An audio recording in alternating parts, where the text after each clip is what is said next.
Alguém aqui ainda tem dúvida que Deus, Ele te vê?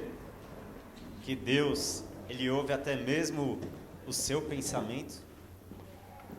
Esses dias estava eu conversando com Deus em pensamento e eu pedi algo para Deus, no pensamento, para que fosse cumprido ali naquele exato momento como uma prova que Ele estava me ouvindo. Por muitas das vezes a gente precisa de um sinal, que Deus Ele está ali com você, que Ele está te vendo, independente da situação que nós estamos passando ou vivendo, mas nós queremos saber que nós temos um Deus conosco. E ali naquele momento o que eu pedi para Deus foi algo simples, mas foi em pensamento, ninguém ouviu. E ali no momento, quando eu terminei de fazer o que eu estava fazendo, a resposta veio.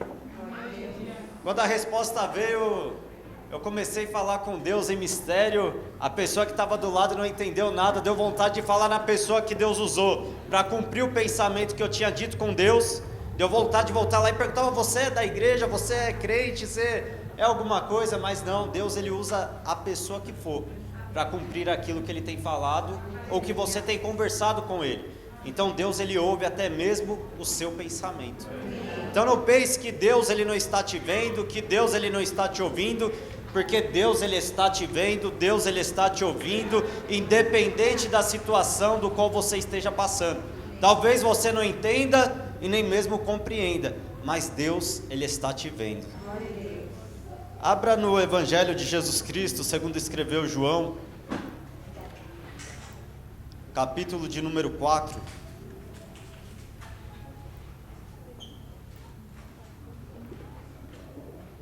Iremos tomar leitura a partir do versículo de número 1.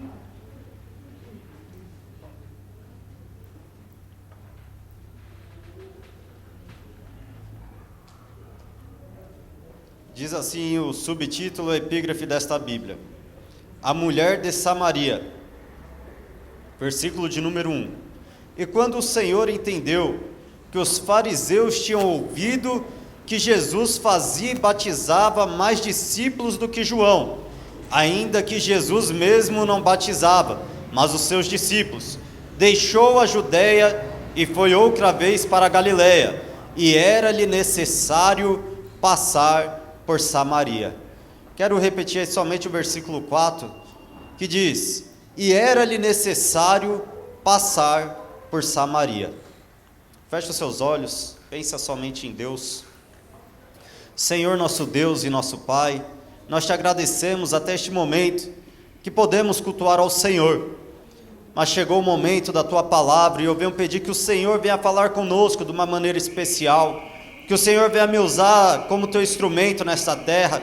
Toma o teu lugar, meu Pai, tu és a nossa primazia, tu és aquele em quem nós confiamos, que nos dá a sábia direção a prosseguir. Senhor, trata conosco aquilo que é necessário, seja qual for a maneira, nós estamos aqui para te ouvir, e sabemos que o Senhor, meu Deus, é aquele que a cada dia está nos vendo, e que tem a cada dia cuidado de nós. Muito obrigado, que o Senhor repreenda qualquer impedimento, que o Senhor possa abrir, meu Pai, o entendimento de cada um que está aqui, para poder assim compreender e entender a tua palavra, e ela ser praticada em nome do Pai, do Filho e do Espírito Santo. Amém, e graças a Deus. O Evangelho de João é um evangelho que ele é muito espiritual. Nós vemos que ele é escrito de uma maneira diferente de Mateus, Marcos e Lucas. Ele veio de uma maneira mostrando que Jesus, ele não é um religioso. Ele veio mostrando que Jesus, ele não veio para abolir a lei, mas para cumpri-la, para ratificá-la e mostrar a verdadeira maneira que nós devemos seguir. Mas por muitas das vezes ele sofria por causa dos fariseus, os religiosos daquela época. E nós vemos que os fariseus, quando tentavam armar uma armadilha para ele sobre o batismo, ele se retira. E quando ele se retira, diz que tinha 3 caminhos para que ele pudesse seguir. Ele poderia ir pela costa, ele poderia atravessar o Jordão e ir pela Pérea, ou passar por Samaria. Mas por que diz que era-lhe necessário passar por Samaria? Por que diz desta maneira nas Sagradas Escrituras? Porque os judeus, os ortodoxos, eles não passavam pela terra de Samaria. Eles preferiam dar a volta do que passar pela terra de Samaria. Mas por que existia esse ódio contra a terra de Samaria? Porque os samaritanos, eles não podiam provar a sua genealogia, os seus antepassados, de quem eles vieram. E quando houve o cativeiro pelos assírios, eles foram misturados, um povo, as 10 tribos de Israel foram misturadas, e assim eles já não eram mais puros perante os hebreus. Os únicos que tinham se continuado puro era a linhagem de Judá e a linhagem de Benjamim. Mas nós vemos aqui essa discriminação, esse preconceito que já existia naquela época, não era diferente dos dias de hoje. Existia preconceito sobre uma pessoa enferma, existia preconceito sobre a linhagem, existia preconceito sobre a classe social, existia esse preconceito de tudo que era tipo. Mas nós vemos que Jesus disse que era necessário passar por Samaria, onde existia um rio divisor entre aquelas terras. Jesus, ele iria passar por aquela terra. E quando ele foi sobre aquela terra, diz que ele foi até o poço de Jacó. E toda vez, perto do meio-dia, uma mulher ia tirar água. Mas uma barreira, judeu não se comunicava com o samaritano, e muito menos com uma mulher. E quando Jesus a encontra, ele pede água para beber. A mulher, ela se assusta, diz: mas o Senhor, sendo judeu, conversa comigo e ainda me pede água de beber. Olha a barreira que existia. Só que Jesus, como nós falamos que vamos pregar este mês, ele veio para quebrar as barreiras, ele veio para quebrar os protocolos, ele veio para construir pontes em vez de rios. E eu presto muita atenção da maneira que Jesus ele abordava uma pessoa. Nós vemos que quando Jesus ele foi abordar Nicodemos, foi uma abordagem de um tipo, mas quando ele foi abordar esta mulher, foi de outro tipo. Esta mulher, ela estava acostumada naquela rotina, toda vez de tirar água para que ela pudesse beber. Era uma rotina, talvez um vício, podemos dizer. Toda vez ela estava lá, tirando água para que pudesse beber. E Jesus aborda no que estava acontecendo no momento e pede água para que ele pudesse beber.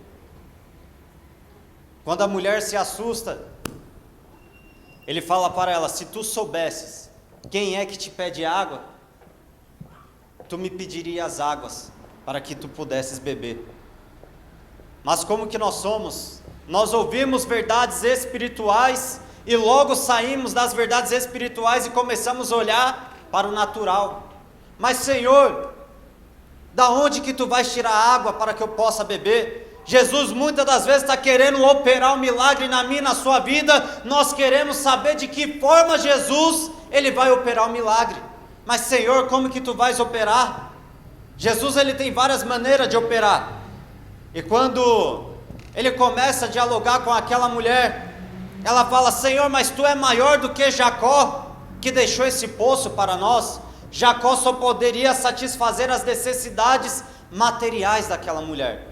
Ela olha somente para as suas necessidades materiais, a saciar a tua sede fisicamente, e muitas das vezes nós somos assim, olhamos somente para saciar as nossas vontades materiais, as nossas vontades naturais, enquanto Jesus ele quer operar algo espiritual na nossa vida. Nós olhamos somente para a matéria, nós olhamos somente para a carnalidade. Aquela mulher estava dia após dia pegando o seu cântaro e tirando água. Quantas das vezes nós estamos com o nosso cântaro e tirando água dia após dia, fazendo a mesma coisa, com os mesmos vícios, com a mesma rotina? Só que Jesus ele começa a dialogar com aquela mulher com paciência. e começa a explicar para ela as verdades. Chegou uma parte que Jesus diz para ela: olha, vai chamar o teu marido. Ela diz: Senhor, eu não tenho marido. Ele diz: disseste bem, porque tu já tiveste 5 e o 6º não é teu marido. Ela se assusta e diz: tu és profeta. A menor palavra que ela disse nesse diálogo, que ela não tinha marido. Ela confessou o seu pecado, e muitas das vezes nós somos orgulhosos. A pastora Patrícia estava aqui no domingo e diz: olha, o Espírito Santo está tocando no meu coração e dizendo que tem pessoas que está dizendo: eu vou desistir, eu estou fraco, eu não aguento mais, porque nada acontece na minha vida. E muitas das vezes você diz: Deus está falando comigo, mas não tem a coragem de levantar a mão e dizer: sou eu, porque nós somos orgulhosos, nós não queremos nem mesmo confessar que estamos fracos, e quanto mais dirá confessar o nosso pecado. Mas aquela mulher, ela confessou o seu pecado, porque se ela teve 5 maridos e o 6º não era dela, ela estava em adultério. Mas ela confessou, porque só há arrependimento quando há confissão, só há mudança de vida, só existe uma fé salvífica quando diz: Senhor, eu pequei, eu errei, mas eu estou aqui, eu reconheço que Tu és Deus, eu reconheço o meu pecado e eu quero mudar de vida. Mas, quando Jesus conversava com ela, eu gosto muito da simbologia nas Sagradas Escrituras, que os números eles falam muito conosco.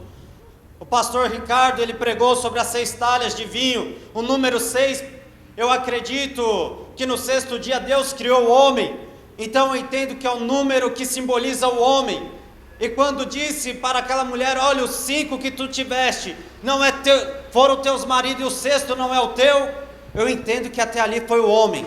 Talvez ela teve só casamento que foi destrutivo, casamento que fez ela infeliz, mas o número 7 simboliza o número da plenitude, o número da perfeição. Talvez pela simbologia Jesus estava dizendo: olha, tu já tiveste 6 homens na tua vida, e nenhum desses tu foste feliz, mas eu sou o 7º e quero trazer a felicidade para a tua vida. Talvez quantos de nós se envolvemos em casamentos, relacionamentos na nossa vida e não fomos felizes, mas Jesus ele quer chegar na nossa vida para trazer a felicidade, não dizer: olha, eu não vou mais casar, o meu casamento Jesus não vai mais querer que eu continue, não. Ele transforma o teu marido, ele transforma a tua esposa e diz: comigo tu é feliz, comigo a tua vida é transformada. Aquela mulher, quando ela confessou, ela pensava que tinha um lugar para que pudesse adorar a Deus. Ela ainda não entendia. Os judeus tiveram mais raiva ainda não eram-se os judeus, porque judeu veio por causa da linhagem de Judá, mas os hebreus tiveram mais raiva quando os samaritanos, eles foram e começaram a adorar sobre o Monte Gerazim. Eles se revoltaram de vez que eles faziam até uma oração, que eles diziam que no grande dia da ressurreição, que nenhum samaritano pudesse ser ressuscitado. Eles tinham um ódio tão grande sobre aquele povo. Jesus quebrando a barreira, mostrando para aquela mulher que não existe lugar certo para adorar. Tem 2 coisas que eu li nas Sagradas Escrituras que Deus ele está à procura. No livro de Ezequiel diz que Deus ele está à procura de intercessores, daqueles que se colocam na brecha do muro. E no livro de João, Deus ele diz que ele está à procura de verdadeiros adoradores, que adoram o Pai em espírito e em verdade. Deus ele não está preocupado em que lugar eu vou buscar a Ele, Ele está preocupado que necessita de verdadeiros adoradores, que adoram o Pai em espírito e em verdade. E nós vemos que ela tinha uma pequena semente no seu coração, algo que talvez ela ouviu há muito tempo, porque ela disse: Senhor, eu sei que o Cristo virá, e Ele revelará as coisas ocultas, e algumas traduções diz do coração, e outras traduções diz que há de vir. mas tinha uma semente no coração dela, ela sabia que Jesus, o Salvador, o Cristo viria. Muitas das vezes é assim, nós vamos fazer a obra de Deus, nós vamos evangelizar, nós vamos pregar, e por muitas das vezes não vai ter reação nenhuma, não vai ter uma alma que vai se converter, não vai ter coisas instantâneas, mas a semente, ela vai ficar plantada, como ficou no coração dessa mulher. E quando ela estava com esta semente, Jesus fala: olha, eu sou o que falo contigo.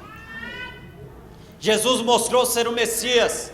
Aquela mulher imediatamente, ela toma uma atitude, ela deixa o seu cântaro aos pés de Jesus, e ela corre para a aldeia para anunciar que o Messias havia chegado.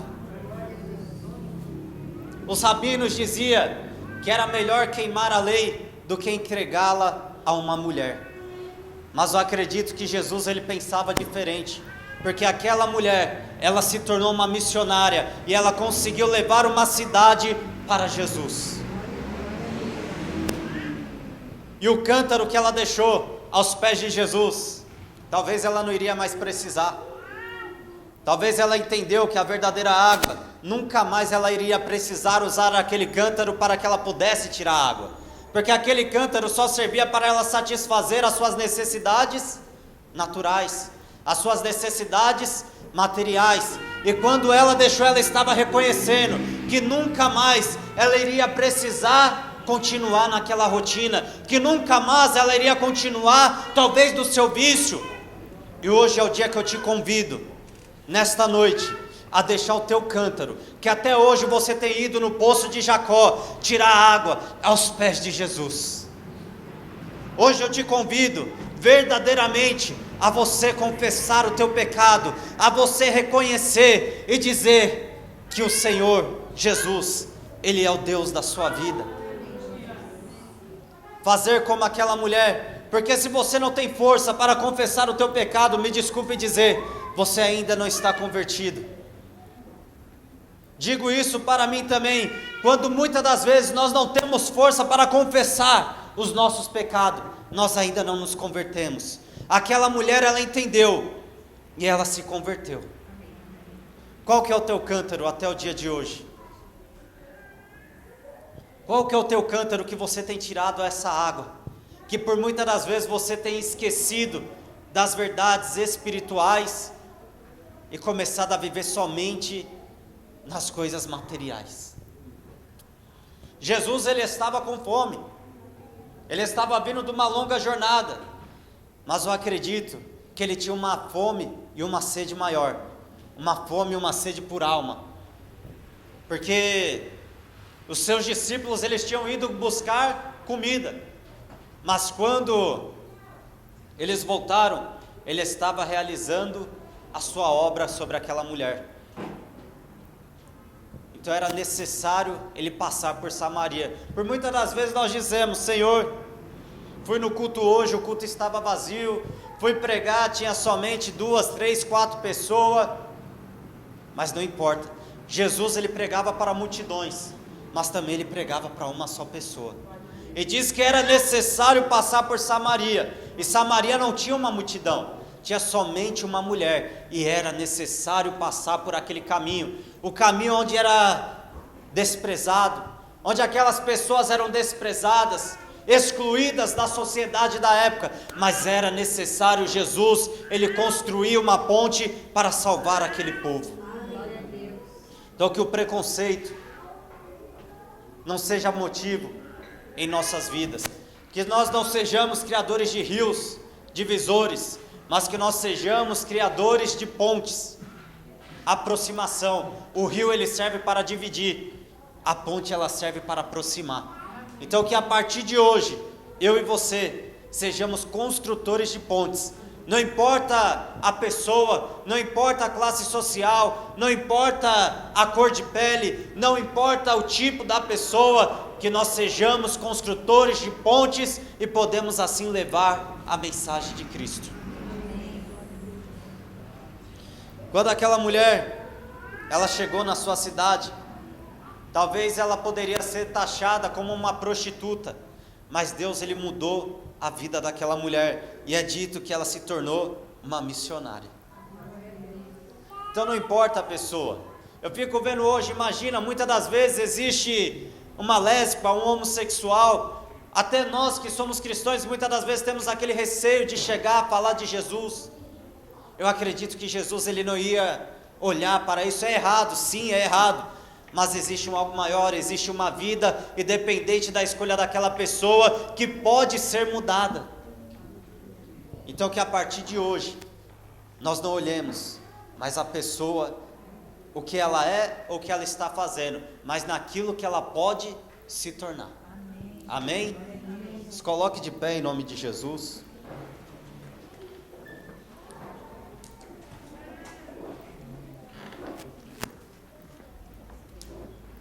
Senhor meu Deus, eu te agradeço por esta noite que o Senhor preparou para nós. Que o Senhor a cada dia venha nos ensinar sobre as tuas verdades espirituais. Que nós não viemos, meu Pai, a dar prioridade naquilo que é terreno, mas que nós viemos dar prioridade naquilo que é espiritual.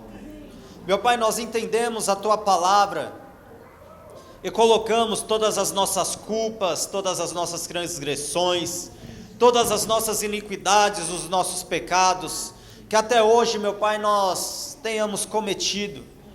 Nós colocamos, meu Pai, aquilo que servia para alimentar o nosso vício. Meu Pai, os gatilhos, Senhor, que nos causam as nossas fraquezas, que nos atraem aos nossos pecados. Meu Pai, nós entregamos hoje nas tuas mãos. Nós deixamos, meu Pai, os nossos cântaros, meus Pai, aos teus pés. Ah, Senhor, meu Deus, que o Senhor venha nos perdoar de todo mal que nós venhamos ter cometido contra ti. Meu Pai, transforma a nossa vida, nos faz homens e mulheres de Deus. Meu Pai, nos faz mensageiros da tua palavra. Meu Pai, não deixa nós sermos, meu Pai, preconceituosos. Meu Pai, que nós sejamos, meu Pai, como foi dito aqui na tua palavra, construtores de pontes, meu Pai, não construtores de rios divisores. Meu Pai, não importa, Senhor, aonde que nós tenhamos que andar, se for necessário passar por Samaria, nos guie até lá, meu Pai, que nós iremos passar. Ah, Senhor, quantos querem, meu Pai, os aplausos, quantos querem o sucesso, quantos querem, meu Pai, os holocaustos, os holofotes, meu Pai, mas nós queremos, meu Pai, cumprir a tua vontade, nem que seja, Senhor, para passar pelo deserto, nem que seja, Senhor, para passar por Samaria, Senhor, onde muitos desprezam, onde muitos criticam. Nós estamos aqui, meu Pai, não para agradar o homem aqui nesta terra, mas nós estamos aqui, meu Pai, para fazer a tua vontade, para agradar o Senhor, meu Pai. Então nos ensina, meu Pai, a te agradar, nos ensina, meu Pai, a ser pessoas humildes na tua presença. Quebra, meu Pai, a cada dia os nossos orgulhos. Se nós estivermos fracos, meu Pai, nos ajuda a expor a nossa fraqueza. Se nós estivermos errado em pecado, meu Pai, nos ajuda a expor os nossos pecados, porque nós sabemos, meu Pai, que não há homem que não peque, que não há mulher que não peque, meu Pai, mas nós estamos a cada dia aqui com o coração contrito e quebrantado para dizer ao Senhor, meu Pai, nos perdoa de todo mal, que nós vamos viver uma vida justa, uma vida santa diante da tua presença, meu Pai, que nós vamos sair daqui desta porta pedindo a tua ajuda, Senhor. Não nos deixe pecar, não nos deixe errar, que nós viemos somente a te agradar. É o que eu te peço e te agradeço em nome do Pai, do Filho e do Espírito Santo. Amém. E graças a Deus.